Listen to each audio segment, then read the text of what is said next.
राघव एक युवा पत्रकार था जिसे रहस्य और रोमांच से भरी कहानियों का शौक था। एक दिन उसे अपने संपादक से एक फ़ोन कॉल आया।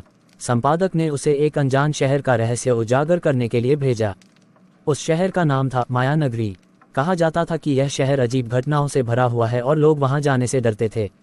राघव ने अपना सामान बांधा और मायानगरी के लिए निकल पड़ा। जैसे ही वह शहर में प्रवेश किया, उसे एक अजीब सन्नाटा महसूस हुआ। सड़कें खाली थीं और लोग अपने घरों में दुबके हुए थे। उसने एक बुजुर्ग व्यक्ति से बात की और उस रहस्य के बारे में जानने की कोशिश की। बुजुर्ग ने उसे बताया कि शहर में एक पुरानी हवेली है जहां रात को अजीब घटनाएं होती हैं। राघव ने तय किया कि वह खुद उस हवेली में जाकर जांच करेगा। रात होने पर वह हवेली के पास पहुंचा। हवेली बेहद डरावनी थी और उसके चारों ओर घना जंगल था। राघव ने दिल थामकर अंदर प्रवेश किया। अंदर का दृश्य बेहद भयानक था। चारों ओर धूल और मकड़ी के जाले थे। उसने अपनी टॉर्च जलाकर चारों ओर देखना शुरू किया। कुछ देर बाद उसे एक अजीब आवाज़ सुनाई दी। वह आवाज़ उसके पास से ही आ रही थी। राघव ने ध्यान से सुना और उस आवाज़ का पीछा किया। आवाज़ उसे हवेली के एक कमरे तक ले गई। कमरे के अंदर एक पुराना बक्सा रखा हुआ था। राघव ने बक्से को खोला तो उसकी आंखें फटी की फटी रह गईं। बक्से में पुराने दस्तावेज और नक्शे थे जो एक गुप्त खजाने का पता बताते थे। राघव ने उन दस्तावेजों को पढ़ा और समझा कि यह खजाना मायानगरी के पास के जंगल में छुपा हुआ है। वह तुरंत ही खजाने की खोज में निकल पड़ा।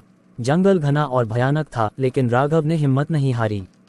उसने नक्शे की मदद से खजाने तक पहुंचने का रास्ता ढूंढ लिया। जैसे ही वह उस स्थान पर पहुंचा, उसे जमीन में एक पुरानी मूर्ति दिखी। उसने मूर्ति को हटाया और नीचे एक गुप्त दरवाजा पाया। दरवाजे को खोलते ही उसे एक गुफा नजर आई जिसमें सोने चांदी के बर्तन और बहुमूल्य रत्न भरे हुए थे। राघव ने खजाने की तस्वीरें खींची और उसे सुरक्षित बाहर लाया। मायानगरी के लोगों ने जब ये सुना कि राघव ने खजाना खोज लिया है तो वे सब बहुत खुश हुए। उन्होंने राघव का धन्यवाद किया और उसे शहर का हीरो बना दिया।